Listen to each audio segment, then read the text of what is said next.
¿Qué tal? Buenos días. Estamos nuevamente en un programa más de Cambio en el Debate.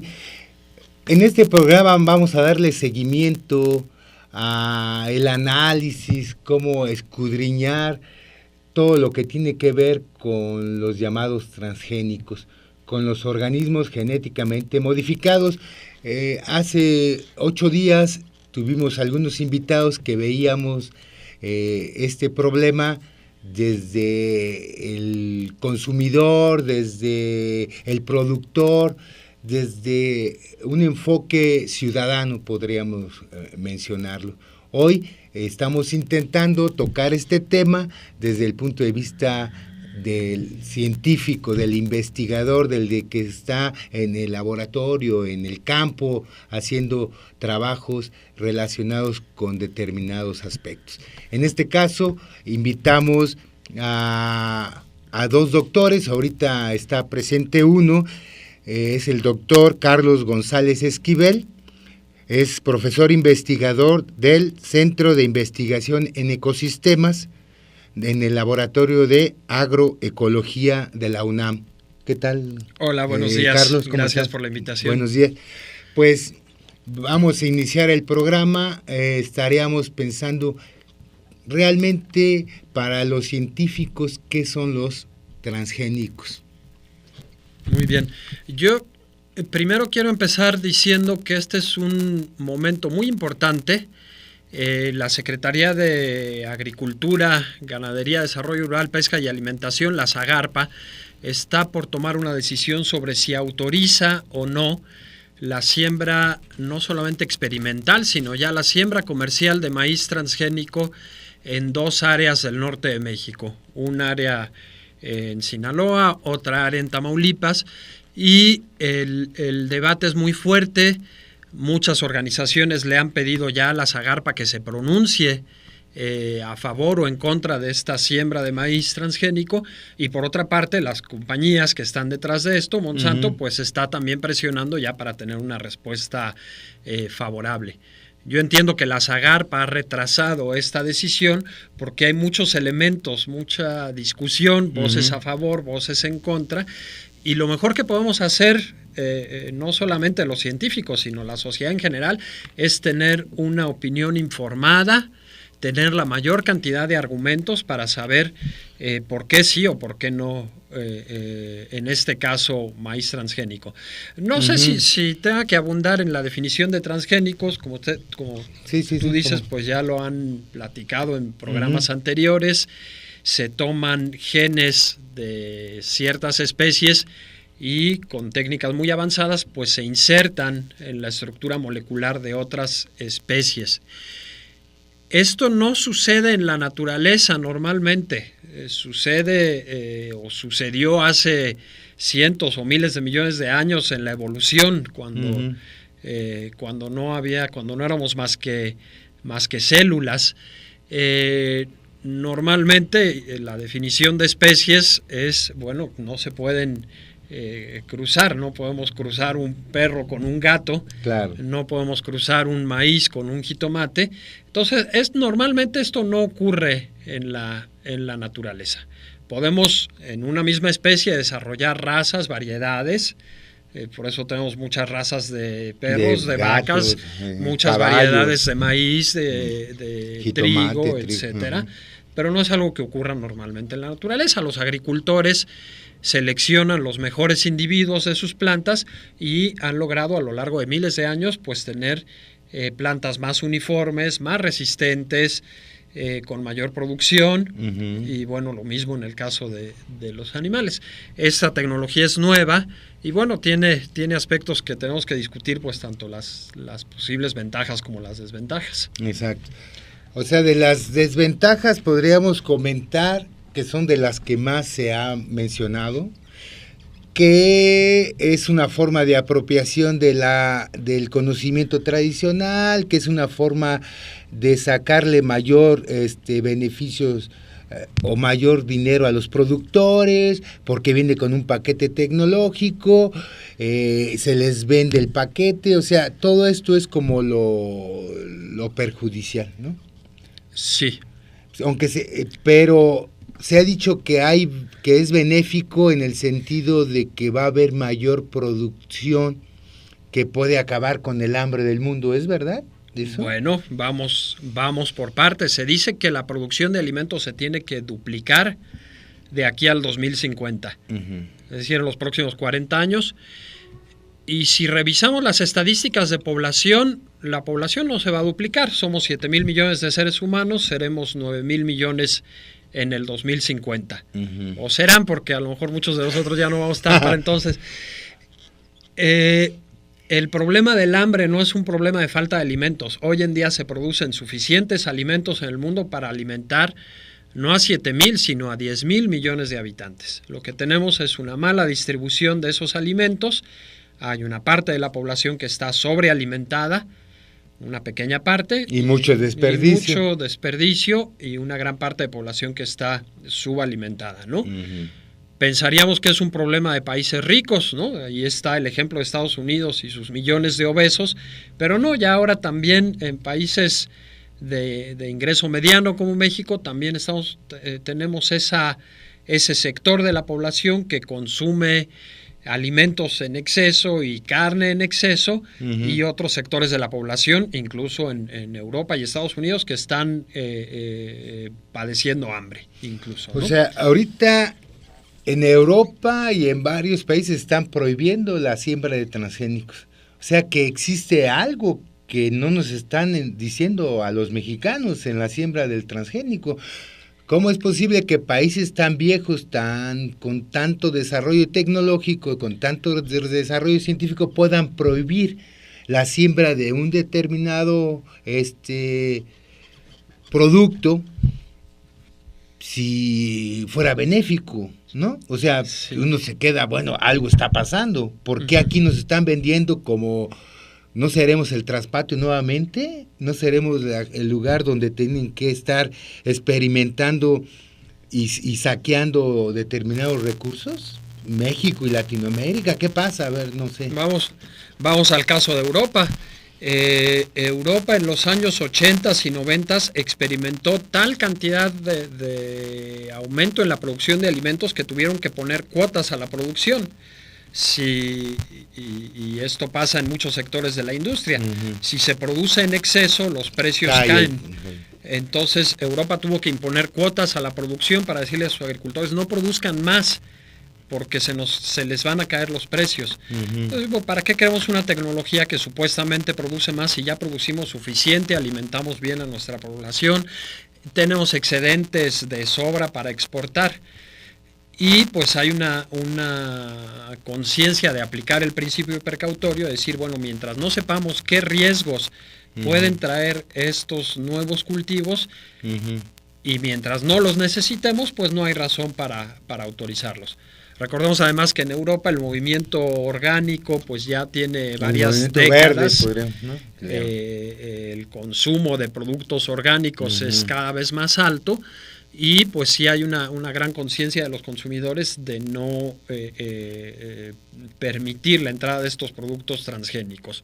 Recientemente hay 2 o 3 noticias que vale la pena mencionar: que se logró la prohibición en la Unión Europea de 3 tipos de pesticidas llamados neonicotinoides por el efecto negativo que tienen en los polinizadores, concretamente en las abejas. Nosotros sabemos que los polinizadores son muy importantes para la agricultura. Si no están presentes, la producción se cae más de la mitad. Y la Unión Europea finalmente tomó cartas en el asunto y decidió prohibir el uso de estos pesticidas. Esto se logró después de una campaña de varios años en la que participaron varias organizaciones, millones de ciudadanos firmando cartas. No fue una victoria fácil. Atrás, del otro lado, estaban estas grandes transnacionales, Bayer concretamente, que son los que producen estos pesticidas, haciendo lobbying a los eurodiputados. Bueno, finalmente se ganó esta batalla, pero no la guerra. Claro. Otra noticia que anda circulando en estos últimos días es que Monsanto finalmente decide no gastar más dinero en promover los transgénicos en Europa, dada la gran oposición que hay al echar dinero, para su consideración es echar dinero el bueno al malo, ¿no? O sea, Monsanto ha invertido miles de millones de dólares en el desarrollo de estos cultivos transgénicos. Y la ciencia, yo no cuestiono la base científica detrás del desarrollo de estos organismos. Lo que sí cuestiono es su departamento de relaciones públicas. No nos vamos un poquito atrás. En 2007, en enero de 2007, hubo una crisis, se le llamó aquí en México la crisis de la tortilla. El precio de la tortilla se duplicó en unos cuantos días ante la falta de abasto de maíz. Tal vez algunos ya no lo recuerden, pero vale la pena hacer un poco de memoria.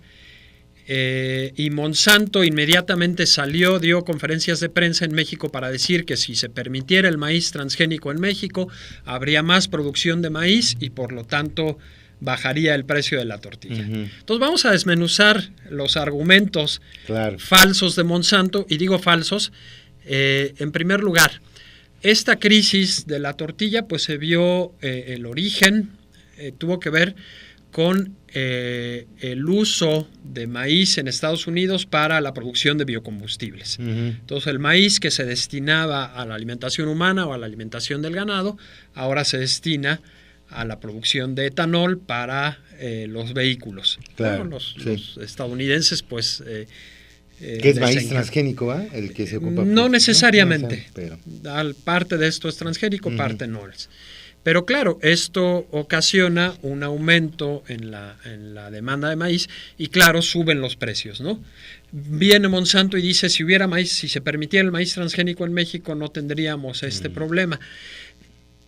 Nunca se ha demostrado, y a la fecha, y yo invitaría aquí a un representante de Monsanto a tu programa, a que nos diga cuánto más rinde un transgénico que un maíz convencional. Vámonos aquí cerca al Bajío, los agricultores pues usan las últimas tecnologías, variedades mejoradas, sus rendimientos van desde 8 hasta 12 toneladas por hectárea.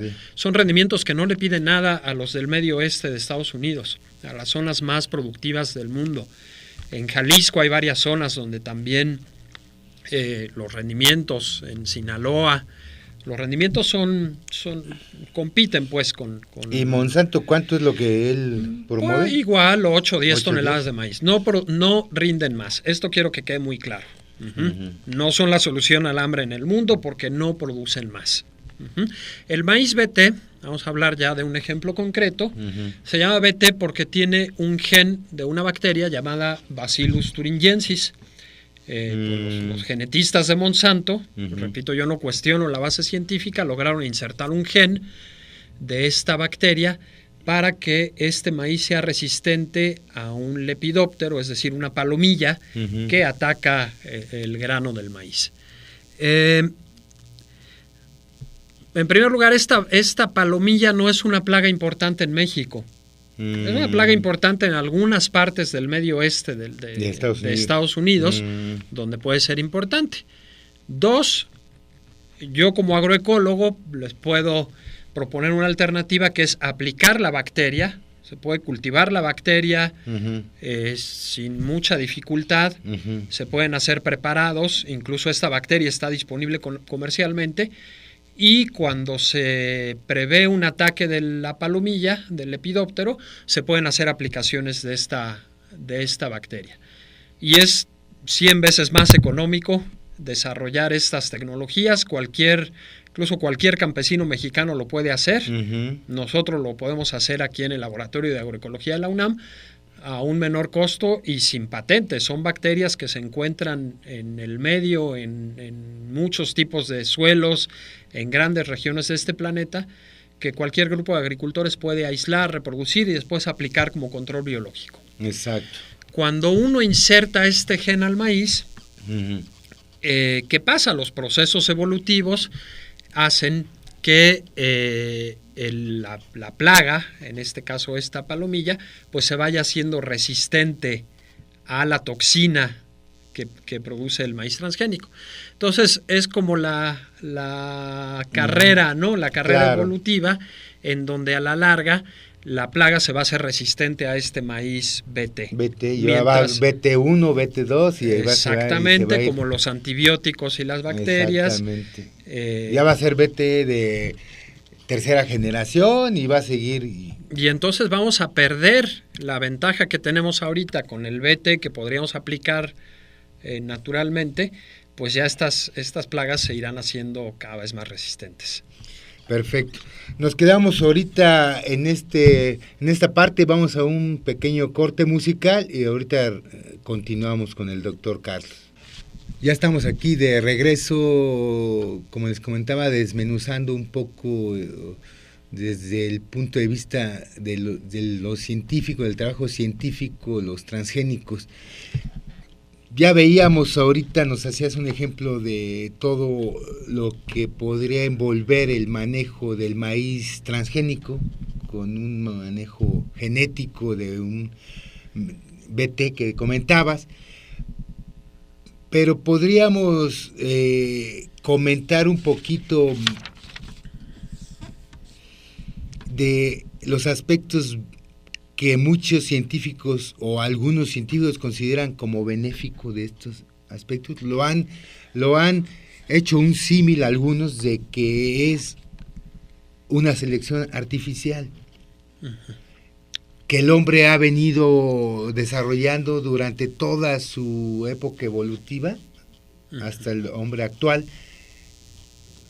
Ha estado casado con la selección artificial, que el olor, que el color, que el sabor, que el tamaño, que la apariencia, etcétera. ¿Podríamos nosotros considerar que este trabajo que se está llevando a cabo por la ingeniería genética puede ser similar a lo que normalmente se haría como selección artificial? Estrictamente hablando, sí, es una selección artificial para características muy específicas. El problema no es la selección en sí. Me gustaría ir más a cuestiones socioeconómicas. Esta selección, pues los beneficios no los están viendo los agricultores, sino estas grandes compañías. Yo sí quiero dejar muy en claro que parte del desarrollo del maíz transgénico se hizo en un centro de investigación público mexicano, que es el CINVESTAB, depende del Instituto Politécnico Nacional, por investigadores mexicanos en laboratorios que pagamos todos con nuestros impuestos, y sin embargo los beneficios de estos desarrollos tecnológicos se los están llevando empresas transnacionales. No es el único caso. La investigación en biotecnología en los últimos 15 años ha recibido miles de millones de dólares en subsidios públicos en México y en el mundo, pero a la hora de los beneficios, las patentes se las llevan estas compañías transnacionales. Ahí yo no puedo estar de acuerdo, ¿no? Si va a haber beneficios y si se usó dinero público para esta investigación, los beneficios deben ser públicos también. Claro, pero si bien es cierto, podría haber una similitud en cuanto a que tú vas seleccionando características particulares del producto. Sí. Esto es de forma dentro de los procesos naturales, pues. O sea, tú no le puedes artificialmente o de forma como yo te planteaba que en el transcurso de la evolución del hombre, tú no le puedes injertar un gen de un gato, pues, o de una bacteria como lo hizo el maíz BT. No lo podrías hacer si no es a través de aspectos relacionados con una manipulación mucho más específica, que ahí está el problema de que pudiera o no existir un problema. Soltar organismos a la naturaleza con modificaciones que no puedes controlar, eso es lo que... A ver. Sí, en el caso del maíz es muy claro. Ya hay varios estudios que han demostrado que hay contaminación de estos transgenes en variedades locales de maíz mexicano, por ejemplo en Oaxaca, y la posibilidad de que este gen, pues, este transgen se difunda. En México tenemos 59 razas de maíz. Razas que es una categoría más general. Variedades, tenemos cientos de variedades. Y claro, hay un riesgo. No sabemos qué tan fuerte es el riesgo. Vamos a suponer que no sea grave, ¿no? Uh-huh. Que sea un gen entre los miles de genes que tiene una planta, y bueno, que un gen más o menos a lo largo de varias generaciones tal vez se pierda, dado que no hay la plaga aquí, esta que mencionaba, el lepidóptero, puede ser que se pierda después de varias generaciones, no se da nada. El problema aquí es que detrás tenemos esta compañía que tiene patentado este transgen y que en algún momento podría cobrar regalías a agricultores que no tuvieron nada que ver, ¿no? Simplemente sembrar ahí junto al que sí, manejo. Alguien tomó una mazorca de un vecino, se le ocurrió sembrarla, no sabía que ya traía un transgen que no sabemos bien cómo llegó, y después puede estar sujeto a demandas. En Estados Unidos, pues ya los agricultores se empiezan a quejar de lo que ellos le llaman la policía de las semillas, el Seed Police. No es otra cosa que agentes de Monsanto que van verificando si efectivamente tú tienes la licencia para sembrar. Es un software, pues, o tener sí, es una licencia. Cada año tienes que estar comprando semillas. Y esto no es nuevo.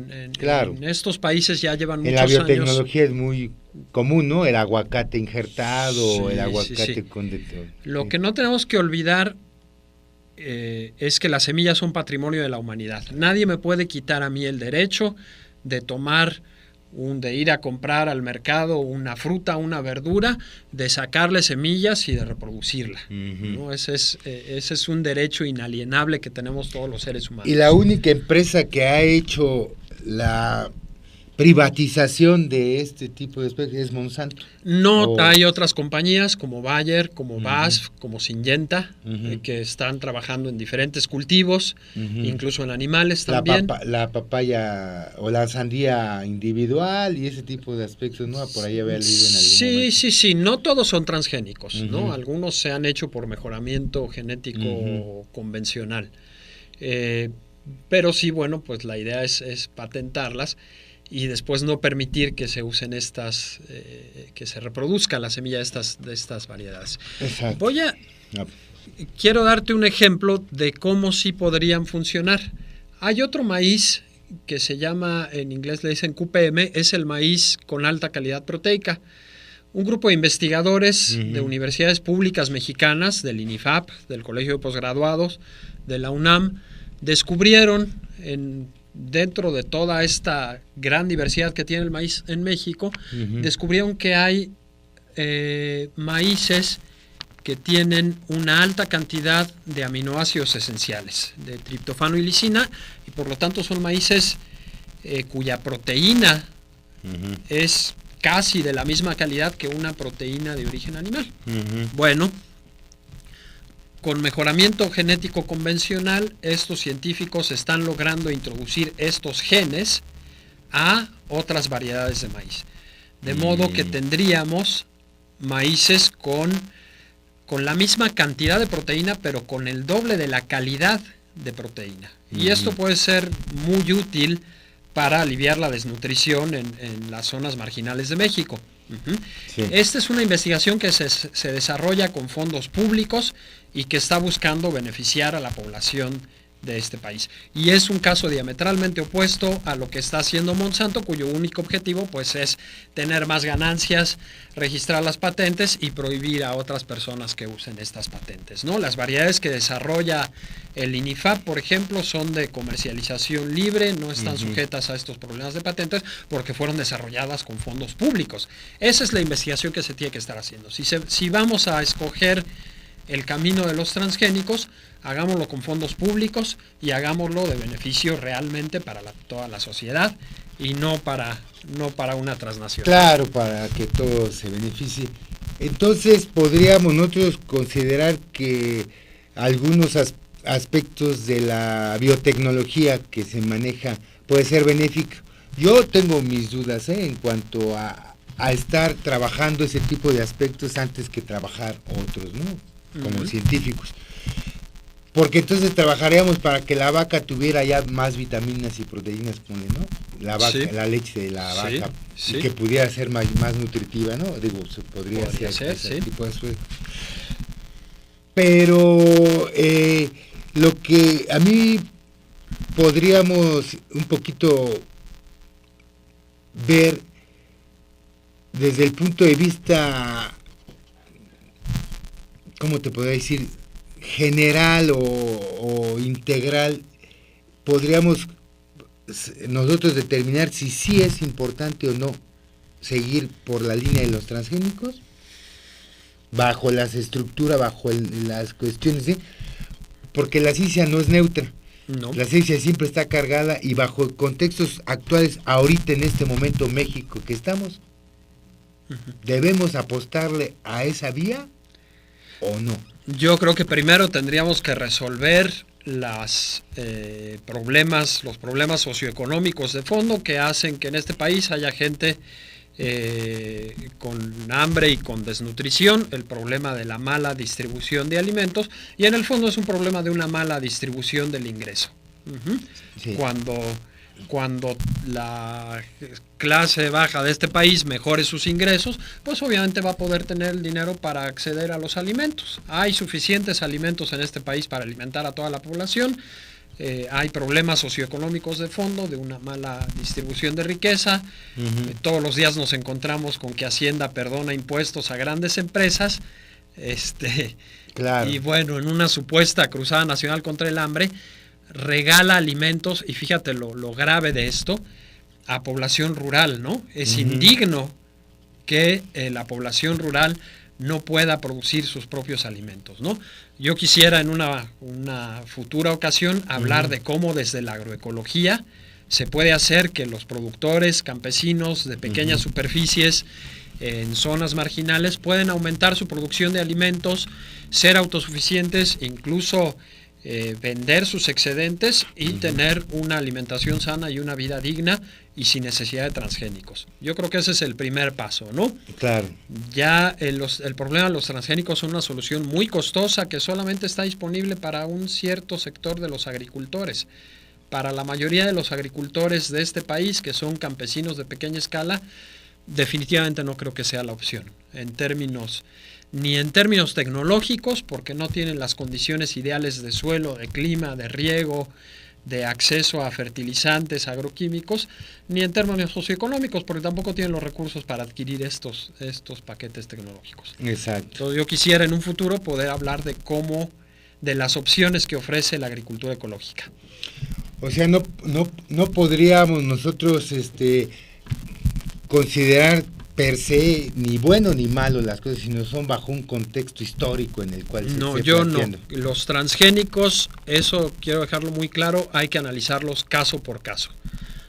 Yo tengo una postura en cuanto a maíz BT y a maíz resistente a glifosato, y me parece que no son adecuados para el contexto mexicano. No lo son porque México es el centro de origen del maíz, no lo son porque no están resolviendo el problema de hambre o de desnutrición o de disponibilidad de alimentos, y no lo son porque están controlados por una empresa transnacional. Aquí mismo decían los apicultores, ¿no?, que también tenían problemas, que se estaban muriendo. Creo que hay una nueva enfermedad o algo así, como que se extravían, se pierden las abejas. O sea, en un contexto de los productores también. Bueno, ahí no tiene que ver con transgénicos, simplemente México es el primer exportador mundial de miel orgánica y el principal mercado es Europa, concretamente Alemania, y los alemanes no quieren transgénicos en su miel. Exacto. Tienen derecho. Sí, y así como ellos tienen derecho a que su miel, si dice que es orgánica, no debe llevar polen de transgénicos, pues entonces los apicultores mexicanos tienen derecho a que sus abejas puedan andar recolectando polen en áreas libres de transgénicos. Claro. Tenemos que defender ese derecho. Son gente que se gana la vida de manera digna, así es, que está haciendo un esfuerzo por producir sin usar pesticidas. Y bueno, pues vale más el derecho de estos grandes grupos de agricultores que la necesidad o el deseo de una empresa transnacional de aumentar sus ganancias. Claro. Bueno, pues yo creo que queda bastante bastantes más elementos que nos permitan a nosotros tomar una definición. Están los aspectos de que nosotros debemos saber si algún producto, como comentabas tú, como los alemanes que tienen el derecho, también los mexicanos tenemos el derecho de saber también qué consumimos, si el Maseca o el Minza tiene maíz transgénico, o si el cornflakes tiene maíz transgénico, o si determinados productos de mermelada, etcétera, etcétera, tienen qué. Esa es una lucha que hay que dar. Tenemos derecho a saberlo.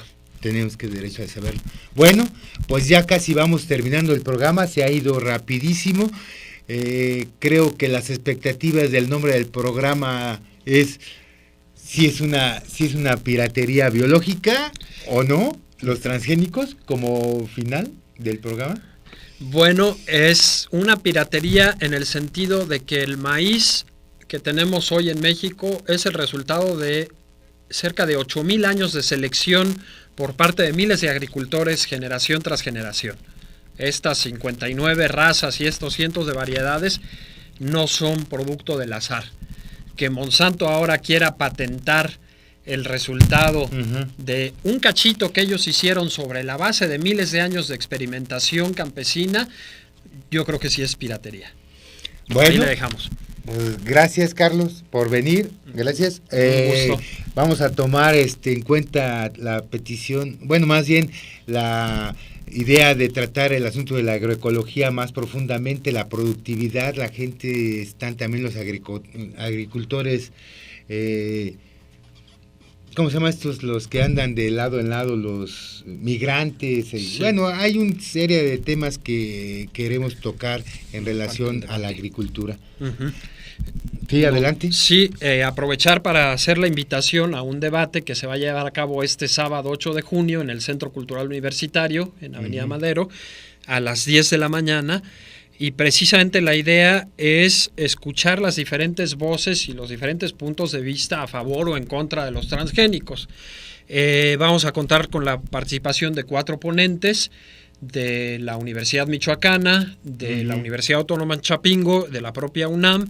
Se van a abordar aspectos de biotecnología, aspectos socioeconómicos del maíz, las alternativas agroecológicas al maíz transgénico y la percepción que diferentes sectores sociales tienen sobre la entrada de transgénicos. Entonces, hacerles la cordial invitación, la entrada es libre, este sábado a las 10 de la mañana. Sábado 8 de junio a las 10 de la mañana en el Centro Cultural Universitario. Ahí nos vemos. Y bueno, gracias nuevamente. Gracias. Gracias a ustedes por vernos, por escucharnos y nos vemos en un programa más de Cambio en el Debate. Hasta pronto.